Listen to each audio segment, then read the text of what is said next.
Education টিকে Assam channel সকলোকে স্বাগতম জনাইছোঁ। চ' বন্ধুসকল, এটা বহুত ইম্পৰ্টেণ্ট ভিডিঅ' হয়, কাৰণ এই ভিডিঅ'টো হৈছে যে যিহেতু SCERT DLED 2024-26 বৰ্ষৰ কাৰণে ৰেজিষ্ট্ৰেশ্যন প্ৰচেছটো ষ্টাৰ্ট হৈছে আৰু ৰেজিষ্ট্ৰেশ্যন প্ৰচেছটো কেনেকুৱাকৈ কৰিব লাগিব সেইটো ষ্টেপ বাই ষ্টেপ দেখুৱাইছোঁ। ইয়াতে আপোনালোকৰ প্ৰথম ৰেজিষ্ট্ৰেশ্যন কৰিব লাগিব ষ্টেপ 1।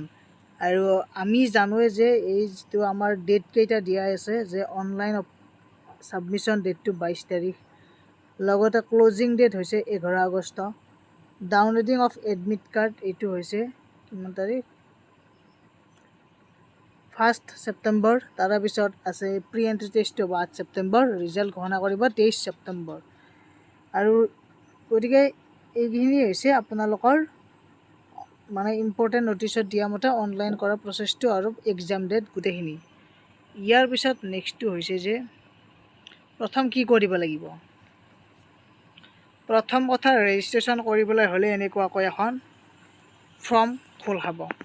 ইয়াতে থাকিব কেণ্ডিডেটছৰ নাম, mother's name, date of birth, category, তাৰপিছত বয়সটো আহি যাব বাৰু কৰিব। গোটেইখিনি দিয়াৰ ডিটেইলছ দিয়াৰ পিছত ইমেইলটো দিব। ইমেইলটো দিয়াৰ পিছতে ইয়াত ছেভ এণ্ড প্ৰচিড কৰি দিব।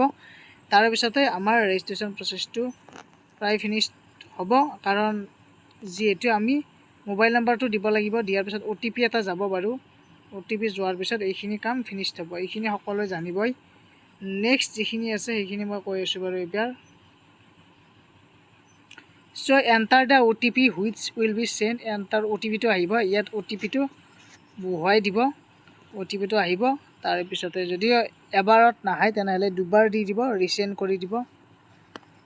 চ' এইখিনি হোৱাৰ পিছতে নেক্সট কৰিব লাগিব লগ ইন কৰিব লাগিব। ৰেজিষ্ট্ৰেশ্যন কৰাৰ পিছত গোটেইখিনি কাম হোৱাৰ পিছত লগ ইন কৰিব লাগিব, কাৰণ ৰেজিষ্ট্ৰেশ্যন IDটো আহি যাব। লগ ইন কৰিলে এনেকুৱাকৈ বহুকেইটা ষ্টেপ থাকিব। ফাৰ্ষ্ট ষ্টেপটোত কি দিয়া আছে, প্ৰথম যিটো ষ্টেপ দি আছে সেইটো লগ ইন কৰিব লাগিব mobile number and date of birth দি কিনে ইয়াতে লগ ইন কৰিব। ছেকেণ্ড ষ্টেপটো হৈছে verify your registered data and apply for the course. গতিকে ৰেজিষ্টাৰ ডাটা এপ্লাই কৰাৰ কাৰণে আমাৰ ডাটাখিনি ভৰাব লাগিব। তাৰে পিছত ডিটেইলছখিনি দিব লাগিব। এপ্লিকেশ্যন ফিজটো আমি ফিজ এটা কাটিব, ফিজটো দিব লাগিব। তাৰে পিছত একনলেজমেণ্টখন ডাউনলোড কৰিব লাগিব। গতিকে চিম্পল প্ৰচেছ হয়। এতিয়া মই দেখুৱাইছোঁ বাৰু এবাৰকৈ। ইয়াতে যিটো দিয়া আছে আমাৰ ৰেজিষ্ট্ৰেশ্যন ডিটেইলছটো কৰাৰ পিছত মানে যিখিনি আমাৰ থাকিব, ইয়াতে কি থাকিব, যিহেতু ৰেজিষ্ট্ৰেশ্যনটো কৰা যাব, গতিকে ৰেজিষ্ট্ৰেশ্যনটো কৰা যোৱাৰ লগে লগে ইয়াতে ৰেজিষ্ট্ৰেশ্যন নাম্বাৰটো থাকিব, নাম থাকিব, ডেট অফ বাৰ্থ থাকিব, কোৱালিফিকেশ্যন থাকিব। তাৰপিছত প্ৰচেছটো কমপ্লিট এপ্লিকেশ্যন ফৰ্মত ক্লিক কৰিব লাগিব। চ' এইখিনি হোৱাৰ পিছত আকৌ কি আহিব, আমাৰ যিখন ফৰ্ম আছে সেই ফৰ্মখন আহিব। এই মেইন ডিটেইলছখিনিতো থাকিবই। তাৰপিছতে এড্ৰেছটো থাকিব, এড্ৰেছ।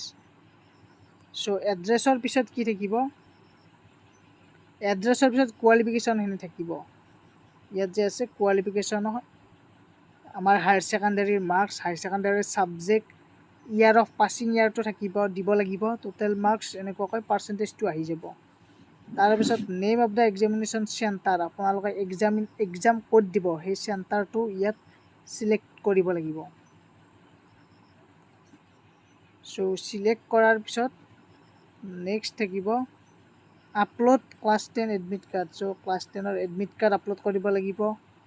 ফটো ইয়াত ছিগনেচাৰবোৰ আপলোড কৰিব লাগিব। হায়াৰ ছেকেণ্ডাৰী মাৰ্কশ্বিট আপলোড কৰিব লাগিব। হায়াৰ ছেকেণ্ডাৰী চাৰ্টিফিকেট আপলোড কৰিব লাগিব।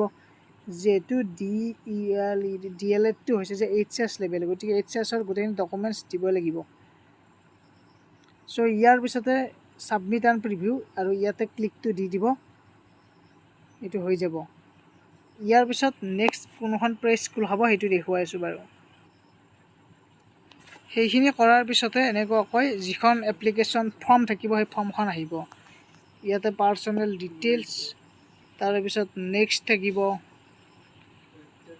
ইয়াতে গোটেইখিনি থাকিব আপোনালোকৰ একনলেজমেণ্টখন। আৰু গোটেইখিনি যদি শুদ্ধ হৈছে তেনেহ'লে কনফাৰ্ম ক্লিক কৰি দিব, কনফাৰ্ম বাটনত। কনফাৰ্ম কৰাৰ পিছত আপোনালোকৰ একনলেজমেণ্ট এখন ডাউনলোড কৰিব লাগিব, কাৰণ ফাইনেল ছাবমিট হৈ যাব। চ' এনেকুৱাকৈ গোটেইখিনি আহি যাব। অহাৰ পিছতে পে'মেণ্ট কৰিব লাগিব।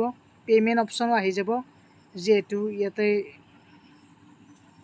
পে'মেণ্ট কৰাৰ লগে লগে গোটেইখিনি হৈ যাব। হোৱাৰ পিছতে লগ আউট কৰি দিলেই হ'ল। আৰু এনেকুৱাকৈ পে'মেণ্ট মেথডটোতো গমেই পাব। তাৰপিছত এনেকুৱাকৈ যিখন একনলেজমেণ্ট আছে সেইখন ডাউনলোড কৰিব পাৰিব। আৰু কিবা যদি কনফিউজন থাকে ইয়াতে এই ফোন নম্বৰত SCERTৰ ইমেইলত আৰু ফোন নম্বৰত কণ্টেক্ট কৰিব পাৰে, কিবা কনফিউজ লাগি দিয়ে। আৰু মোৰ ইনষ্টাগ্ৰাম আইডি আছে TRIIDIP, চাৰ্চ কৰিলে পাই যাব। কিবা কনফিউজন লাগিলে তাতো সুধিব পাৰে, ফ'ল' কৰিব আৰু ছাবস্ক্ৰাইব কৰি ৰাখিব চেনেলটো। কিবা আপডেট আহিলে মই জনাই থাকিম বাৰু। বহুত ইম্পৰ্টেণ্ট হয়, যিসকলে তাৰমানে এতিয়াও DLED কৰিম বুলি ভাবি আছে এইবাৰ, গতিকে তেওঁলোকৰ কাৰণে সকলোৱে শ্বেয়াৰ কৰি দিয়ক। ধন্যবাদ।